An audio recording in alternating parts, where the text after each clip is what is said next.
안녕하세요. 구조장입니다. 여러분, 구조물의 안정성에 대해서 이야기를 할 때 내진 설계에 대해서는 이야기를 많이 하지만 태풍임에 의해서 발생할 수 있는 피해에 대해서는 말을 잘 안 하는 경향이 있습니다. 콘크리트 건물은 지진의 힘을 많이 받고 그리고 경량 목구조 건물은 지진에 강하다라는 말 혹시 들어보신 적 있으신가요?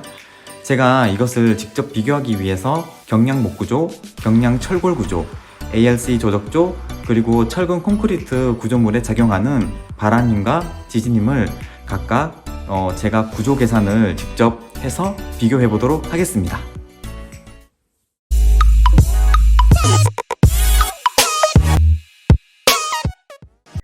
이렇게 생기고 크기가 이 정도 되는 2층 전원주택을 예로 들어 저희 부모님께서 살고 계시는 포항에 이 집이 있다고 가정하고 한국에서 전원주택 구조로 많이 사용하는 4가지 구조물에 바람힘과 지진힘이 얼만큼 작용하는지 직접 계산해서 알아보도록 하겠습니다. 이 집에 태풍이나 지진이 오게 되면 바람힘과 지진힘을 받아 이렇게 휘게 되는데 이것은 바람힘과 지진힘으로 인해 다이어프램이 밀리기 때문입니다. 그리고 전단벽이 밀리는 다이어프램을 잡아주면서 지진과 태풍에 견디게 됩니다. 내진 설계의 기본에 대해서 저희 첫 영상이 있는데 동영상 아래 설명란에 링크 올려드리도록 하겠습니다.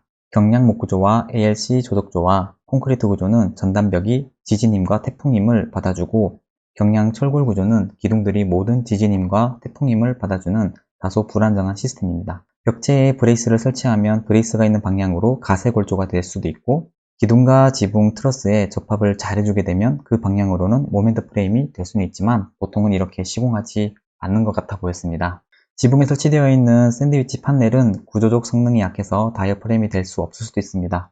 하지만 지금은 다이어프램 효과를 낼 수 있는 샌드위치 판넬이라고 가정하도록 하겠습니다. 결론적으로 이번 영상에서 비교할 힘들은 지붕 다이어프램을 미는 지진힘과 태풍힘, 2층 다이어프램을 미는 지진힘과 태풍힘, 전단벽과 같은 지진과 태풍에 견디는 구조 시스템의 기초에 전달되는 힘입니다. 여기서는 파란색 화살표이며 이 힘은 지붕 다이어프램으로 가는 힘과 2층 다이어프램으로 가는 힘을 합한 것과 같습니다. 이제 엑셀에서 계산한 것들을 살펴보도록 하겠습니다. 여기에서 한 모든 계산은 한국구조기준 KBC 2016을 근거했습니다. 한국 기준이 산업화에 일찍 성공한 나라들의 기준을 많이 반영하면서 간략화를 한 부분이 많아 비교적 쉽게 접근할 수 있습니다. 하지만 어떤 부분은 구조 엔지니어가 쉽게 접근할 수 없는 부분도 많이 있습니다. 제가 도저히 계산할 수 없는 부분에 대해서는 지진힘에 관련한 것은 최대로, 바람과 관련된 것은 최소로 가정했습니다. 이것은 경량 목구조 설계 시 바람힘이 중요하다는 것을 강조하기 위해서입니다. 여기 건물 치수가 있고요. 바람힘을 구할 때에는 건물의 무게가 중요한 것이 아니라 생긴 모양이 중요하기 때문에 전원주택 4가지 구조물에 작용하는 바람힘은 동일하다고 가정했습니다. 포항의 바람 속도는 구조 기준에 있듯이 36m/s입니다. 아래로는 구조 계산한 근거가 있습니다. 이 자료를 원하시는 분이 있으면 댓글로 남겨주시면 제가 보내드리도록 하겠습니다. 저는 미국에서 일을 하고 있는데 목구조를 설계할 때 보통 허용응력 설계법을 사용하기 때문에 저희 편의상 ASD 허용응력 설계 하중조합 계수를 사용했습니다. 이렇게 하면 좋은 것이 실제 바람과 지진의 힘이라고 생각하시면 되고 기초 계산할 때도 바로 이 값들을 사용하시면 됩니다. 녹색 부분이 좀 전에 설명드렸던 구조 설계 시 사용되는 바람 힘들입니다. 여기에서 지붕 다이어프램으로 전달되는 힘, 2층 다이어프램으로 전달되는 힘, 전단벽 기초로 전달되는 힘이 있는데요. 이 힘들을 비교할 겁니다. 바람힘이 이렇게 작용을 합니다. 더하기의 의미는 집 쪽으로 미는 힘이고 빼기의 의미는 집 바깥으로 당기는 힘입니다. 따라서 이렇게 힘들이 작용하는 거예요. 전단벽과 같은 횡력 저항 시스템을 설계할 때는 이 2가지 힘만 고려를 합니다. 그리고 지붕 부재는 이 힘들을 가지고 설계를 하고요. 지붕에 있는 외장재를 위한 바람힘은 이것보다 더 크고 다른 방법으로 구하게 됩니다. 다음으로 경량 목구조의 지진힘을 보겠습니다.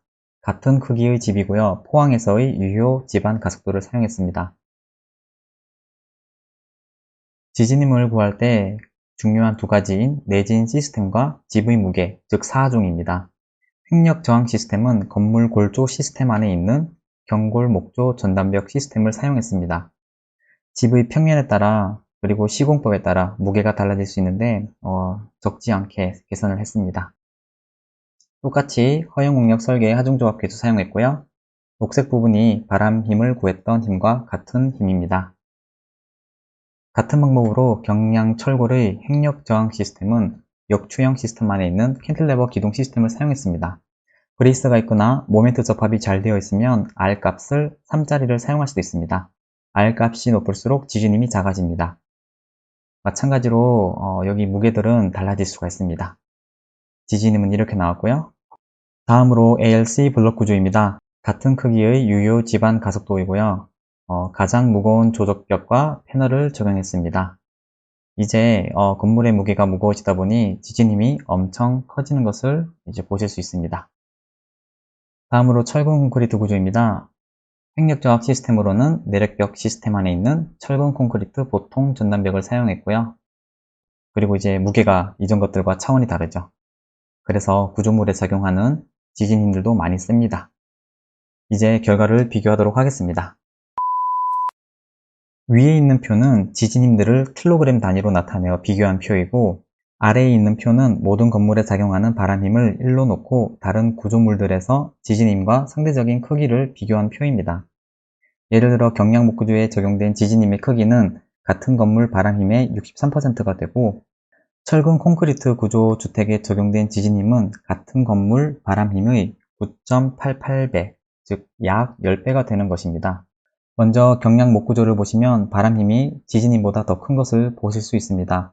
이래서 사람들이 경량목구조는 지진에 강하다 라는 말을 하는 겁니다. 사실 지진에 강한 것이 아니라 지진힘을 덜 받는 것이지요.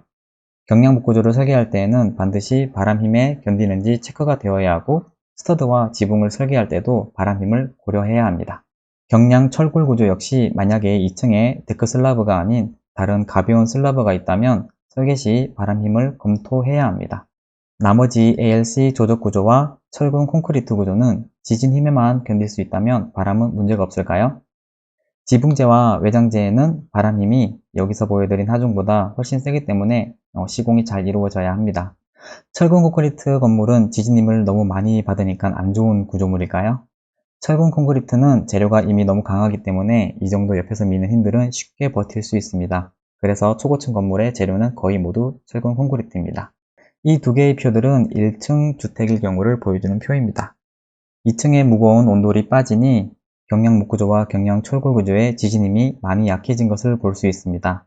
온돌과 관계없이 재료가 무겁기 때문에 ALC 조덕조와 철근 콘크리트 구조는 1층이든 2층이든 바람힘에 비해 지진힘이 많이 큰 것을 보실 수 있습니다. 제가 계산한 결과값들은 실제로 이 건물이 어느 도시에 있는지에 따라, 그리고 실제로 배치가 어떻게 되는지에 따라, 그리고 실제로 사용된 재료의 무게에 따라 조금 달라질 수는 있습니다. 하지만 경량 목구조와 경량 철골 구조에서는 꼭 태풍힘에 견디는지 꼭 확인을 해야 합니다. 이 영상을 통해서 지진힘과 태풍힘이 실제로 어떤 구조물에 작용하는 힘을 조금 간접적으로나마 감을 익히시는 데 도움이 되셨거나, 그리고 저층주택을 지으시는데 참여하시는 모든 사람들에게 이 영상이 도움이 되었으면 좋겠습니다. 감사합니다.